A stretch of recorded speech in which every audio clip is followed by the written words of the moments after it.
peptide, specifically GLP-1s, but I think, or GLP-1 agonists, but I think in order to really understand what the GLPs are, we need to know what a peptide is, right? Okay, peptide is an amino acid, or strands of amino acid, which come together and make protein. Peptides have been used forever in like bodybuilding and anti-aging medicine and that kind of thing because they really do have some great benefits. I'm also making bread for Thanksgiving.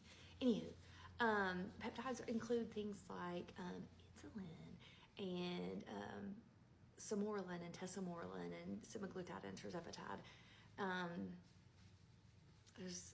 And then there's all these peptides that are real funny, and they just have like these letters and the numbers. Those peptides are typically ones that are not FDA approved for use yet. So when you see them, you'll see them for research purposes or for not for human use and that kind of stuff. Be careful with those. I'm not saying that they're all bad. I'm just saying be careful. So peptides are kind of like a boss. They tell the cells to perform certain tasks. You do this and you do this. And they kind of unlock the key for our bodily processes, I guess, if that makes sense. And we could talk about peptides all day long, and I'm not the expert in peptides, but I deal with GLP-1 agonists the most, obviously. Okay, so GLP is a hormone that our body naturally releases in response to food. So the point is to boost insulin secretion from the pancreas, so we have less glucose coming from the liver, and slows the process of emptying our food. So in turn, if your body's working like it should, we have decreased blood glucose levels after we eat. So in comes GLP-1 agonist. And it kind of encourages all the function. It was created 20 years ago for diabetics for that very reason, right? It responds to excess glucose in your system after you eat. So if you're a diabetic and you have those spikes in your blood sugar, the idea is that it kind of keeps that level a little bit more normal, and it's actually pretty great.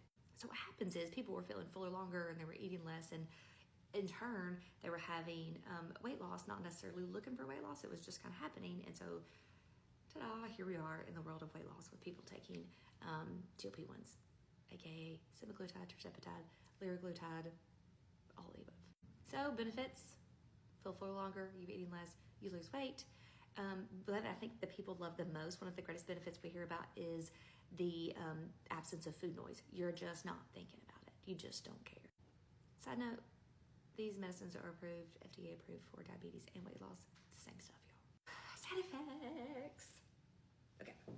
Nausea, vomiting, constipation, diarrhea, belching, sulfur burps, heartburn, indigestion, anything, diarrhea, did we say that?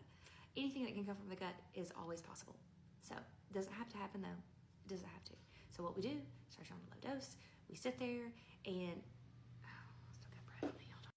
Okay, I got distracted. But anywho, combining side effects, that's where we're at. So start on a low dose, we titrate it up as tolerated, to where you're losing weight, but you have the least amount of side effects. So some people do really, really, really great on that lowest dose. But sometimes when you have things like insulin resistance and metabolic syndrome and PCOS and some sort of metabolic disorder of some type, you require a little bit higher of a dose if you can tolerate it. There's no reason to push up to a max dose on any of the medicines just for funsies, you know what I mean? So that's one way we combat the side effects. The other thing is being super protein forward. You gotta eat. And so, you know how if you go and you're super, super, super hungry and you're like, oh, my stomach's empty, and you almost feel nauseous by it.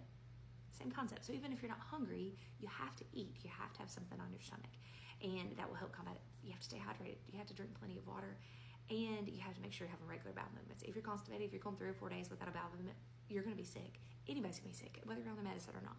So you have to make sure you stay on top of that. Take some magnesium supplement. We're all deficient in magnesium anyway, so take it at night. It'll help you relax, help your muscles, and it'll help you have bowel movement. Okay. Now I realize there's just some people out there that just can't tolerate it, and it happens, but that's not the majority. Okay, muscle wasting, hair loss. Let's talk about that too. I would not necessarily say that it is just a direct side effect of the medication is hair loss and muscle wasting. A lot of that is on us. Okay, have you ever seen the show Naked and Afraid? So you have their score beforehand and their measurements and their weight. And then after their completion is done, or when they tap out or whatever, then you have the reevaluation, right? So you get their weight and you get their measurements and you get their new score. Well, they are in a forced calorie deficit, which is kind of the same thing that happens with semaglutide or tirzepatide or any GLP-1s. You're in a forced calorie deficit. So naturally, if you're out there and you're eating a berry and a twig of grass and a worm, you know, every once in a while, you're going to look like, you know, skeletal almost, and you're not going to have any muscle mass, and you're going to get weak, and you're going to be tired, and you're just not going to want to go, and you're not going to have any motivation, if that makes sense. So you need to be getting on protein, and everybody looks a little bit different. Sometimes I'm like, you know what, let's hit 60 grams of protein in a day, and I know that you need more protein, but if you're really struggling, then we need to have a goal. You can drink protein shakes if you want to, but I'm not a believer in living off of protein shakes. Those are more like a supplement. If you eat eggs or sausage or nuts, and beans really have a really great protein and fiber. Greek yogurt has really great protein. Chicken breast has like 26 grams, depending on the size, 26 grams of protein in it. Meat, pork, you know, whatever your protein is, each protein, okay? Ideally, when you're trying to lose weight, you're not trying to bulk up, your protein needs are going to look a little bit different, and on different days, your protein needs are going to be a little bit different. I think we've talked about that before.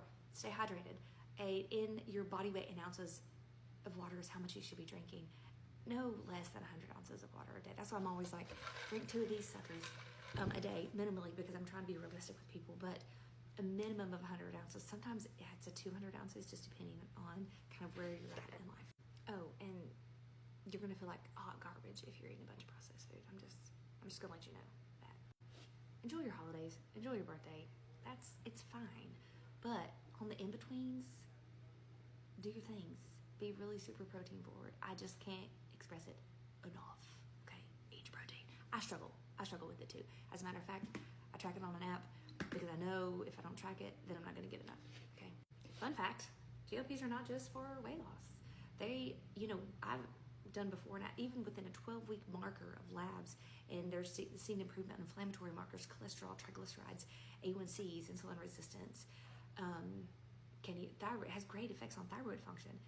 It's really cool the other things that it can do, especially if you've just really struggling and you've kind of already done the things, but you've not seen any improvement in your cholesterol, your blood pressure is not changing, and you're like, what in the world am I doing wrong? I will say, on a side note, that they really work really, really, really great with that perimenopause, menopause. I don't know why I call it menopause. Anyway, in that population of people, when your hormones balance, that's the way it is.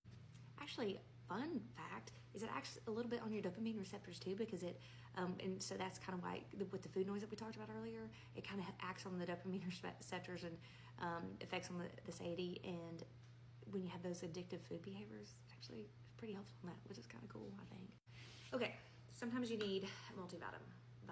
Sometimes we just need it, and not just because you're all doing anything for weight loss, but just generally we're deficient in vitamin D, probably B12, for sure magnesium.